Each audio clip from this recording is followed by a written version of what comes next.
Oke, jadi dalam pertemuan hari ini nanti yang akan saya tunjukkan, yang akan saya demonstrasikan adalah bagaimana langkah-langkah ya, bagaimana langkah-langkah, termasuk juga menjelaskan nanti bagaimana perbedaan antara kita membuat program dengan paradigma prosedural.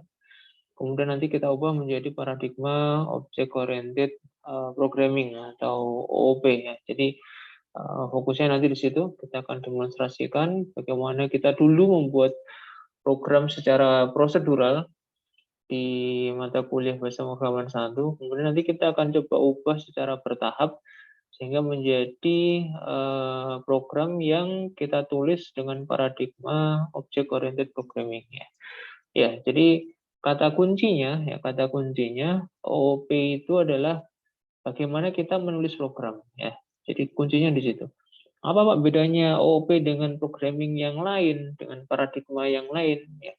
Bedanya adalah di cara menulis programnya ya, cara menulis program. Ya, jadi fokus kita nanti akan mempelajari bagaimana cara menulis program dengan paradigma object oriented programming. Ya, ada bagian-bagian yang nanti sama dengan yang kita pelajari di BP1 yang dulu, hanya sedikit bedanya ya, hanya akan ada sedikit perbedaannya yaitu dalam masalah struktur ya, struktur kita menuliskan source code-nya ya, hanya di situ. Jadi tidak perlu nervous dulu, tidak perlu ketakutan dulu, wah ini kayaknya sulit ini OOP. Ya, kita lihat sisi sederhananya saja, bahwasanya nanti apa-apa yang sudah kita pelajari di BP1 akan sama kita gunakan lagi di BP2 ini, hanya beda cara menulis source code-nya ya, hanya beda cara menulis source code-nya.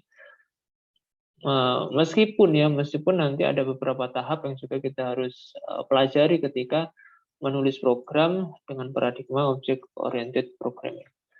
Oke, itu pengantar dari saya. Nanti penjelasan lebih detail ya terkait dengan dasar-dasar object oriented programming bisa disimak di video di channel YouTube ataupun juga bisa dibaca dari modul yang sudah saya bagikan. Oke, kita mulai sebagaimana biasanya kita membuat program dalam paradigma prosedural, di mana nanti program yang panjang, program yang cukup banyak baris source code-nya kita pecah-pecah menjadi prosedur-prosedur ya, menjadi modul-modul, menjadi fungsi atau menjadi metode yang lebih simple, lebih sederhana. Baik, kita mulai dengan membuat project dulu. Kita buat new project. Kita pilih kategorisnya Java ya, hati-hati. Jangan lompat ke Maven karena sama ada Java application-nya, tapi silakan dipilih Java saja. Kemudian pilih Java application, kemudian klik next ya. Kita beri nama sesuai mata kuliah BP2 angkatan 2021 kelas A ya. Oke, kita klik finish. Ya, nanti akan muncul script dasar hasil generate dari NetBeans. Beberapa bagian nanti kita akan hapus ya, kita akan hapus.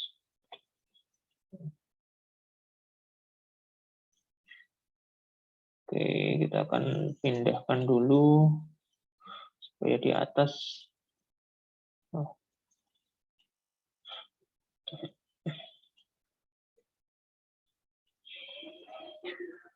Oke, kita hapus komen-komennya supaya tidak memakan space ya, tidak memakan tempat. Ya. Oke, kita studi kasusnya masih sama ya. Kita kembali ke bab tentang UMKM ya. Kita akan buat aplikasi tentang UMKM. Kalau di BP1 dulu kita ingat ada aplikasi tentang kasir gitu ya.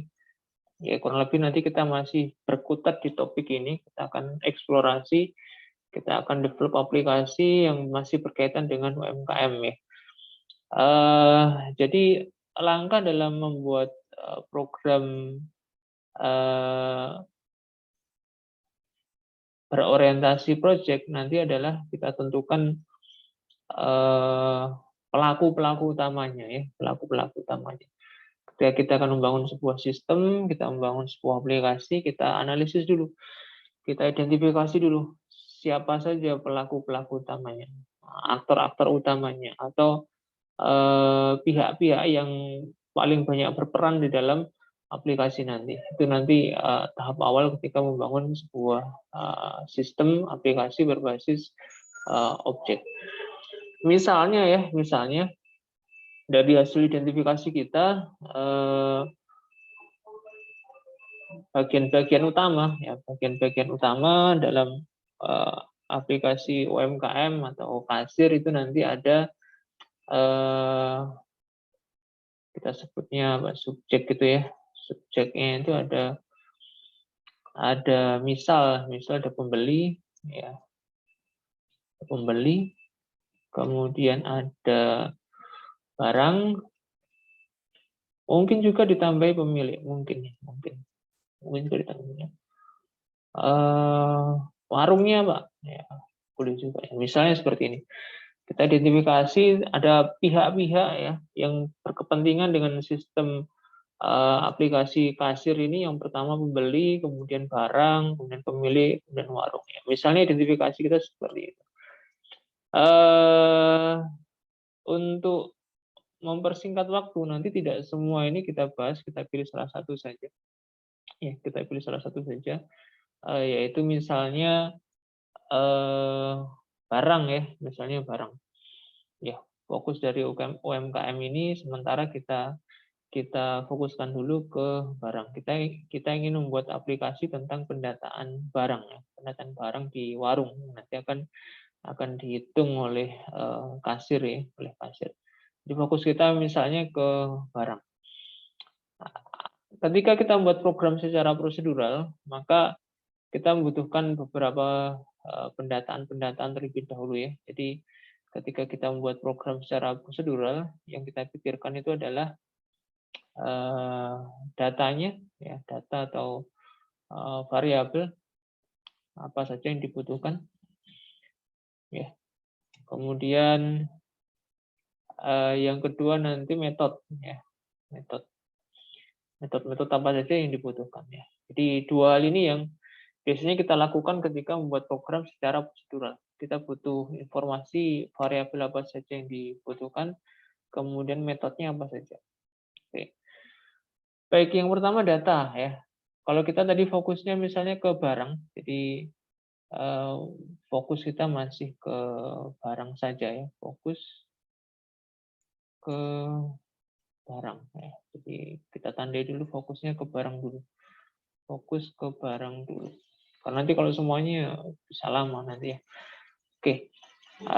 Kita akan membuat aplikasi tentang UMKM kasir harapannya dengan fokus ke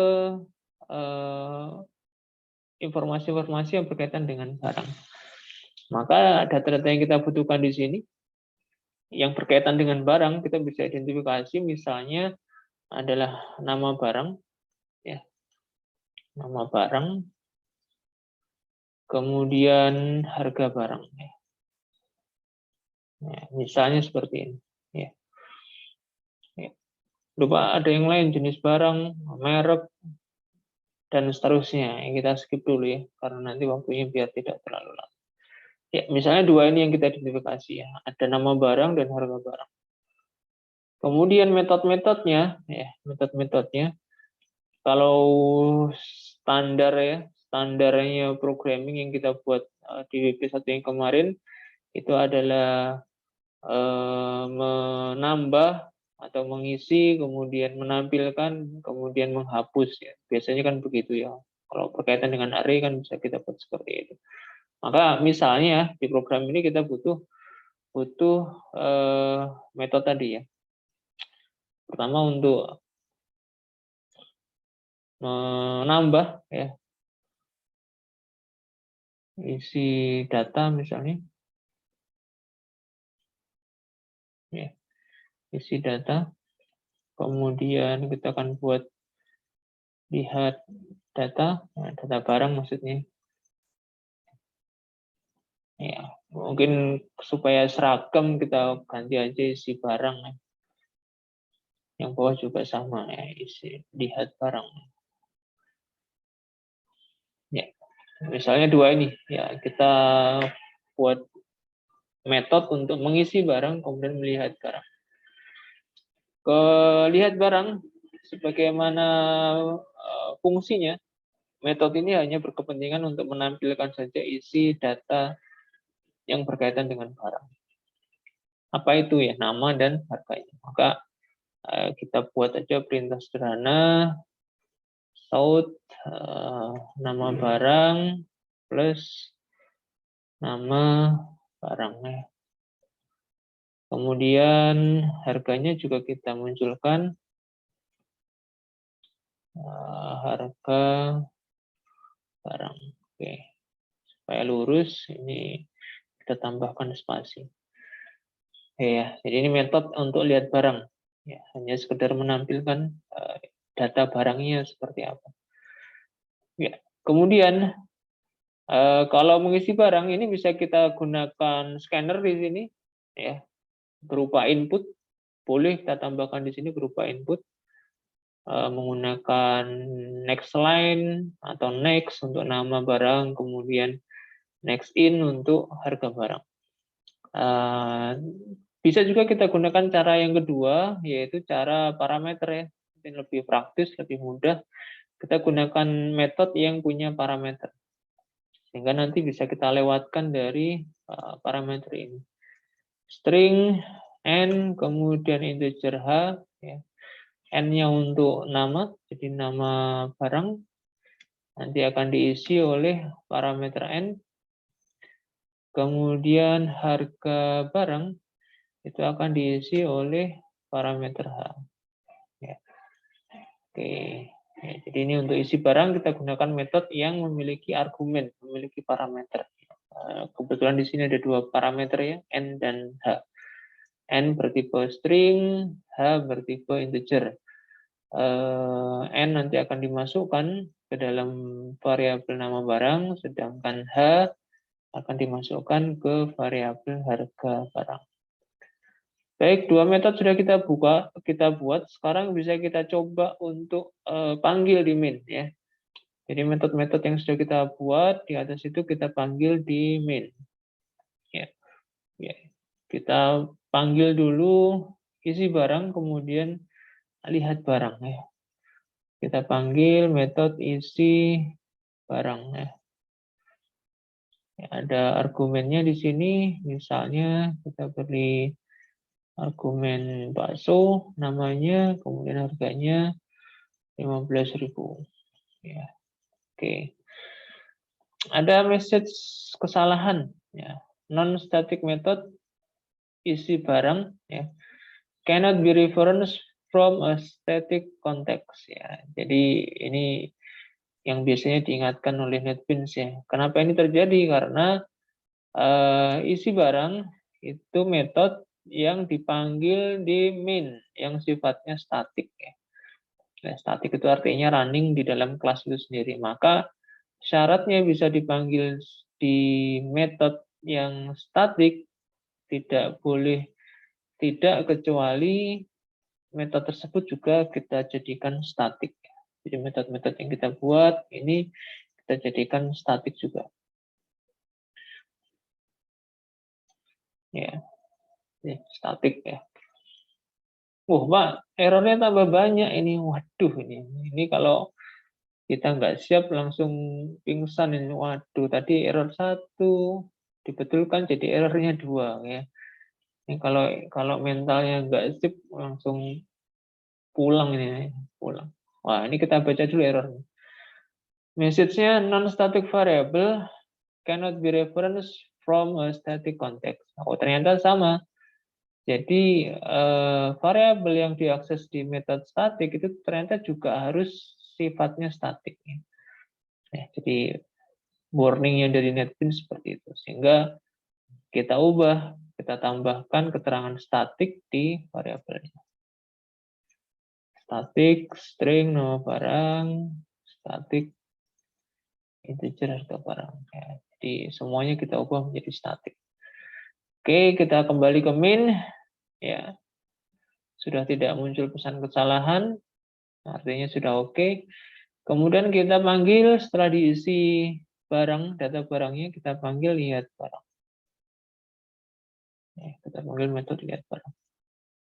Ya, ternyata sama case-nya merah juga non static. Ya, sehingga lihat barang kita juga tambahkan keterangan statik. Ya, baik.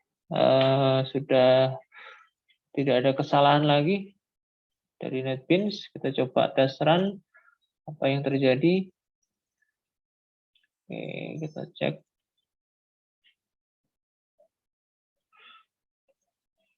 Ya, muncul teks tampilan nama barangnya bakso, harganya 15.000 ya, 15.000. Oke. Baik, ini contoh ya, program yang kita tulis secara prosedural.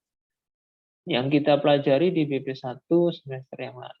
Ya, nanti source code ini yang kita akan ubah ke dalam paradigma OOP. Seperti apa sih source code itu kalau kita tulis dengan paradigma OOP? Nanti kita akan ubah. Ya, supaya lebih jelas nanti ya, supaya lebih jelas kita tambahkan satu metode baru ya. Metode baru yang berkaitan dengan program, dengan aplikasi, tapi tidak berkaitan dengan barang ya, tidak berkaitan dengan barang. Statik misalnya ya, void header misalnya. Ya, kita ingin membuat headernya program gitu ya. Jadi kita panggil header ini di awal. Ya, misalnya biasanya kan dibuat hiasan gitu ya.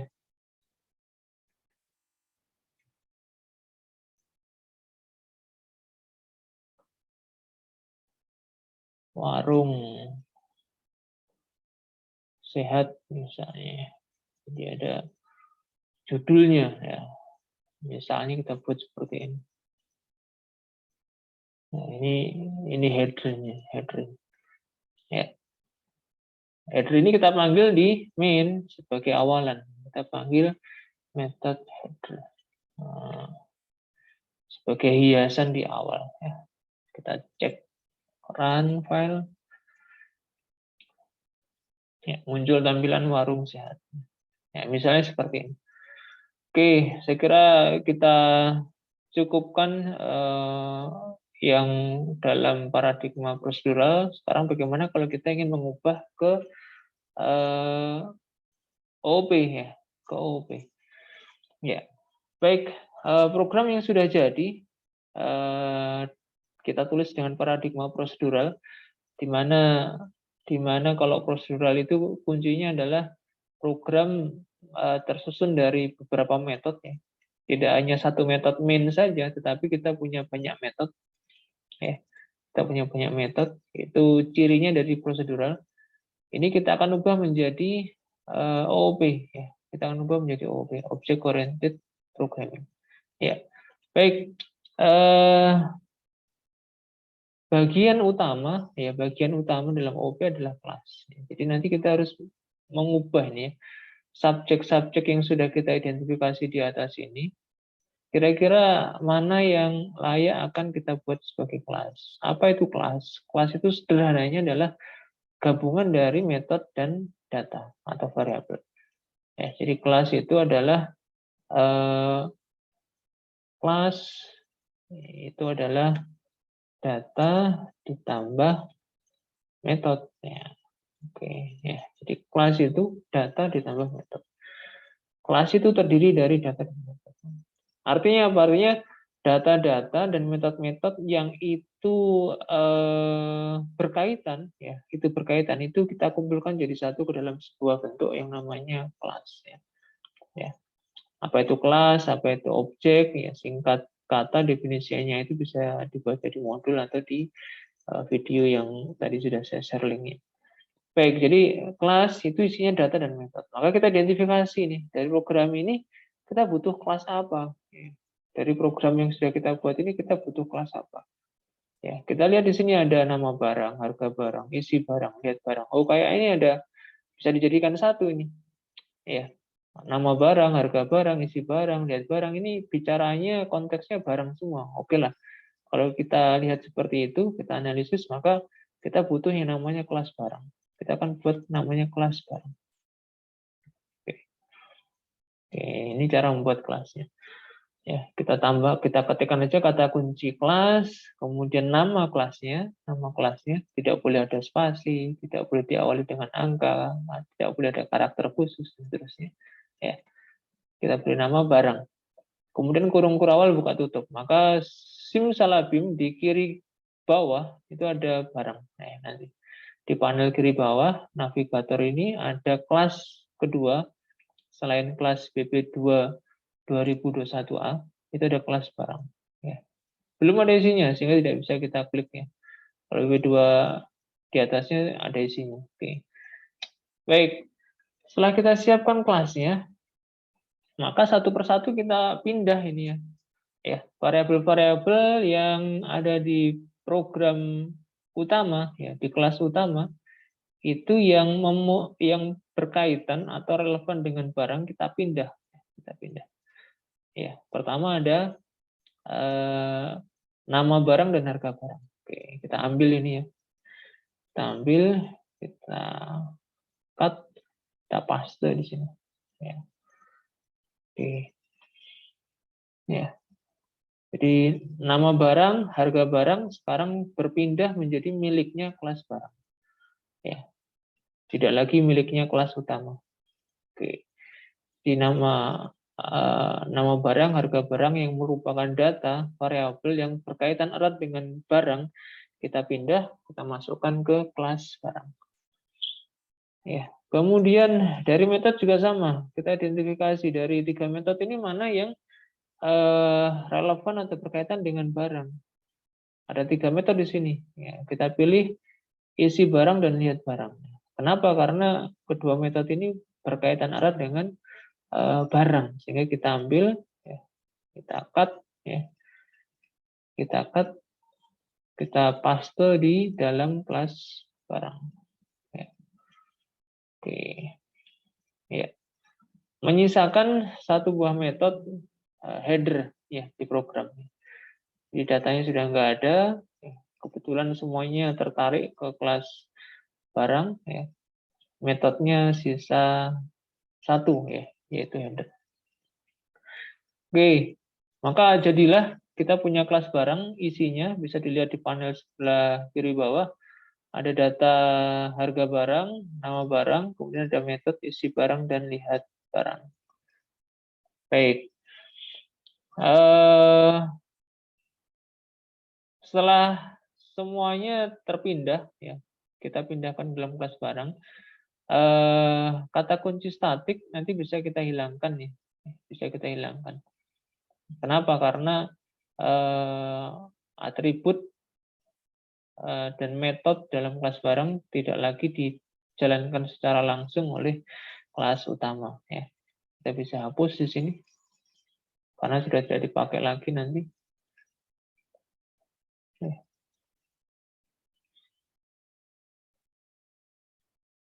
Jadi kata statiknya kita bisa hilangkan. Ya. Karena nanti yang memanggil metodenya bukan lagi void static main ya. Tapi nanti melalui objeknya. Oke. Baik, terus bagaimana Pak supaya bisa running? Ini kan merah ini, di main-nya merah. Nah, cannot find simbol. Kenapa? Karena sudah kita pindahkan ke kelas barang. Jadi nggak akan ditemukan di dalam kelas utama PP2, nggak ada. Ya, maka bagaimana cara menggunakan metode-metode yang sudah kita pindahkan ke kelas barang, maka kita perlu membuat yang namanya objek. Ya, bagaimana cara membuat objek? Jadi nanti di sini ada konsep kelas dan konsep objek ya. Saya garis bawahi kuncinya kelas dan objek. Kelas itu adalah cetakannya, objek itu adalah hasil cetakannya. Ya, silakan disimak nanti di video maupun di modul. Jadi kelas itu adalah cetakannya, objek itu adalah hasil cetakannya. Ya. Analoginya dengan tipe data dan variabel. Jadi kelas itu tipe datanya, ya. Kelas itu tipe datanya, kemudian objek itu variabel. Ya. Jadi sederhananya begitu. Kelas itu adalah tipe data, objek itu adalah variabel. Maka untuk membuat sebuah objek ya mirip dengan cara kita membuat variabel. Kita tuliskan dulu tipe datanya, yaitu kelasnya, barang seperti ini. Kemudian ikuti dengan nama variabelnya, misalnya BRG gitu ya. Ya. Ini cara mendeklarasikannya seperti ini. Tapi khusus objek itu tidak cukup dengan barang BRG, tidak cukup karena ini bukan tipe data biasa. Maka harus kita susul dengan perintah new, ya. New kemudian nama kelasnya. Ya. Baik, ini membuat objek ya. Perintah untuk membuat objek. Oke. What next ya? Apa yang kita lakukan setelah kita bisa membuat objeknya? Ya, kita gunakan teknik yang namanya message passing ya. Ini saya hapus dulu ya supaya nanti bisa lebih enak. Ya. Jadi kita gunakan teknik namanya message passing. Nanti bisa dibaca di modul, simak di videonya. Ya, apa itu message passing? Yaitu memanggil metode itu melalui objeknya. Ya, jadi memanggil metode dari kelas barang itu melalui objeknya. Jadi caranya kita tulis dulu nama objeknya, BRG, kemudian kita gunakan perintah operator titik. Ya, nanti muncul pop-up begitu ya, metode dan data yang bisa diakses. Metode dan data yang bisa diakses. Ya, kita ingin manggil yang mana ini? Ya, karena kita ingin mengawali, berarti kita panggil dulu isi barang. Ya, kita panggil isi barang. Kita pilih isi barang, kemudian kita isikan. Misalnya sate, misalnya ya.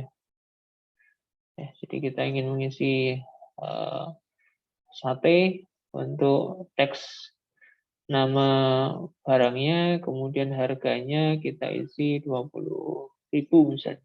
Nah, oke. Nah, jadi ini cara memanggil metode di dalam OOP nanti seperti ini. Awali dengan objek, kemudian baru dipanggil metodenya. Kirimkan argumen-argumen sesuai. Ya.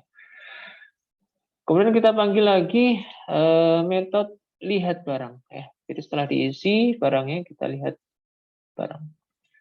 Oke. Ya. Baik. Setelah itu baru kita tes run. Kita klik kanan, kita run file. Ya. Muncul tampilan di output, nama barangnya adalah sate, harganya 20.000. Oke ya. Baik, jadi kira-kira seperti ini nanti langkah-langkah untuk mengubah program prosedural menjadi program yang OOP. Ya. Semoga bisa dirasakan ya, sudah bisa dirasakan oleh mahasiswa bagaimana kira-kira nanti kita programming menggunakan OOP. Kira-kira seperti apa? Ini baru awalan saja. Ini baru contoh sederhana. Nanti akan terus kita asah di pertemuan-pertemuan berikutnya untuk coding dalam bentuk OOP ya, dalam bentuk OOP. Di kunci utamanya adalah kita membuat kelas. Jadi pelaku utamanya nanti di dalam OOP adalah kelas. Ya, pelaku utamanya. Ya.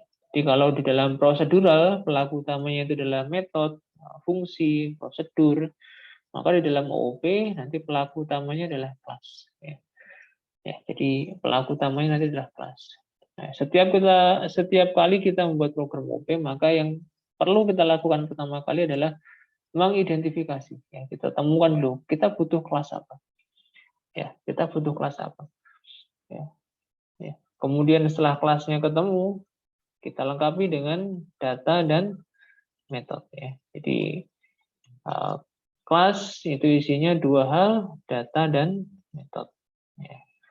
Jadi setiap kali kita membuat kelas, kita pikirkan ya, kita analisis butuh data apa atau menyimpan data apa kelas yang kita buat ini. Setelah datanya ketemu, kita lanjutkan metode yang sesuai apa saja. Ya, metode yang sesuai apa saja. Ya, kemudian kita ketikkan metodenya. Setelah kelasnya jadi, tinggal nanti di main, di program utama, kita buat objeknya, kemudian kita panggil metode-metode sesuai yang kita butuhkan ya, dengan teknik message passing ya, message passing melalui objek yang kita buat terlebih dahulu. Nah, baik, ini contoh ya, contoh program OOP. Satu lagi mungkin yang perlu saya tambahkan di sini yaitu visibility modifier ya. Ya. Jadi kalau kita klik ya, kita klik tadi barang ya, kita beri tanda titik. Ini tambahan saja. Maka muncul harga barang, nama barang, isi barang, lihat barang. Jadi 4 isi yang kita tulis di dalam kelas barang itu muncul semua. Harga barang, nama barang, isi barang, lihat barang. Ya. Apa yang terjadi ketika kita tambahkan kata kunci private ya. Jadi nanti kita sudah mengenal public, nanti kita akan berinteraksi dengan private. Kita tambahkan private. Private string ya. Jadi yang semula hanya string saja, sekarang kita tambahi private string. Yang artinya apa? Artinya privasi, ya, artinya rahasia. Ya. Jadi nama barang tipenya string itu sifatnya private, rahasia. Apa yang terjadi dengan kalau kita akses dari main? Ya. Nama barang akan hilang dari daftar. Ya. Jadi nama barang itu akan hilang dari daftar yang muncul. Tinggal menyisakan harga barang, isi barang, lihat barang. Ya. Lupa kemana nama barangnya? Nama barangnya hilang. Kenapa kok hilang? Karena sifatnya private. Private itu hanya bisa diakses dari kelas yang bersangkutan, yaitu kelas barang. Tidak bisa diakses dari kelas di luarnya. Ya. Berarti kita sedang mencoba ini mengakses nama barang dari kelas main ya. Dari kelas utama, kelas BP2. Nggak muncul ya. Kenapa? Karena di luar kelas barang. Jadi itu efek dari kata kunci private ya. Kalau running gimana Pak? Apakah error? Kita tes saja. Apakah perubahan menjadi private itu menyebabkan program menjadi error? Ternyata tidak ya, nggak ada masalah. Ya, nggak ada masalah. Program running well seperti semula. Oh, boleh berarti Pak kita ganti private semua datanya. Ya, kita coba ganti private semua.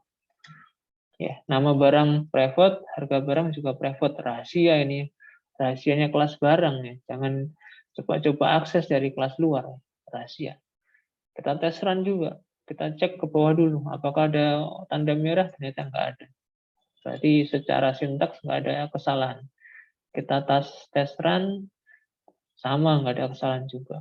Ya. Jadi inilah teknik yang namanya data hiding ya.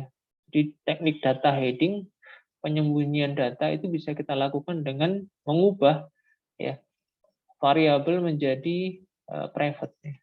Variabel menjadi private ya. By default variabel itu sifatnya public ya, by default ya. Jadi kalau kita lupa tidak menyantumkan private itu dianggap oleh Java bertipe public ya. Dianggap ya, disamakan dengan public. Oke, jadi ini tambahan kalau kita ingin menyembunyikan data kita dari akses luar, maka kita tambahkan private. Pak, bagaimana kalau metodenya dibuat private? Ya, bagaimana kalau metodenya dibuat private? Umumnya metode itu public ya seharusnya. Ya, kenapa? Karena metode itu pintu masuk pihak luar untuk mengakses data di dalam sebuah kelas. Jadi umumnya metode itu defaultnya adalah public ya. Sedangkan data atau variabel itu defaultnya adalah private. Jadi kalau metode ini kita ubah ke private, ini berisiko tinggi ya. Kenapa? Karena menyebabkan tidak bisa diakses oleh di luar kelas ya. Oleh pihak-pihak di luar kelas. kalau kita ubah ke private. Sehingga ketika di main, nanti dia akan memunculkan pesan kesalahan. Ya. Si barangnya merah. Kenapa? Karena private access. Tidak boleh diakses dari luar kelas barang. Nggak boleh. Jadi sebaiknya metode yang nanti kita buat di dalam kelas itu sifatnya public, ya. Sifatnya public. Jangan private. Kecuali metode-metode yang memang digunakan untuk kelas tersebut. Kecuali. Tapi kalau metode-metode yang sifatnya sebagai pintu akses dari kelas lain, kita buat bertipe public, by default ya. Ya, jadi sama. Ini kalau kita tulis public juga tidak masalah ya. Jadi nggak akan ada kesalahan di sini. Di main nggak ada kesalahan karena by default dia dianggap public ya, meskipun tidak kita tuliskan public. Jadi lihat barang ini dia public by default ya, tanpa kita menambahkan kata public di depannya void. Ya, ini tambahan aja untuk mengenalkan visibility modifier antara public dan private ya, public dan private. Nanti kita akan lebih bahas panjang dan lebar di pertemuan-pertemuan berikutnya. Baik, kira-kira seperti ini contoh bagaimana kita mengubah program yang sudah kita tulis dengan paradigma prosedural ya, terstruktur menjadi program yang menerapkan yang menggunakan paradigma object oriented programming ya. Jadi cirinya ya, sekali lagi cirinya adalah munculnya kelas ya. Munculnya kelas baru di luar kelas program utama ya. Ya, di luar kelas program utama. Ya, kelas baru ini bisa kita tulis di dalam file source code yang sama seperti ini. Ini kan satu file ya. Satu file .java-nya, tapi kelasnya ada dua, atau bisa juga kita tulis nanti di file yang terpisah ya. Jadi nanti ada dua file. Ya. Tekniknya bagaimana nanti kita akan pelajari di pertemuan-pertemuan berikutnya. Baik, saya kira itu dulu pengantar kita, pengenalan dari saya tentang seperti apa sih sebenarnya source code yang kita tulis dalam paradigma object oriented programming. Ya, penjelasan lebih detail, lebih lengkap bisa juga didapatkan di modul dan link rekaman video yang sudah saya bagikan sebelumnya. Sekian dari saya. Kalau ada yang kurang jelas nanti silahkan ditanyakan ya. Kita kembali ke forum ya.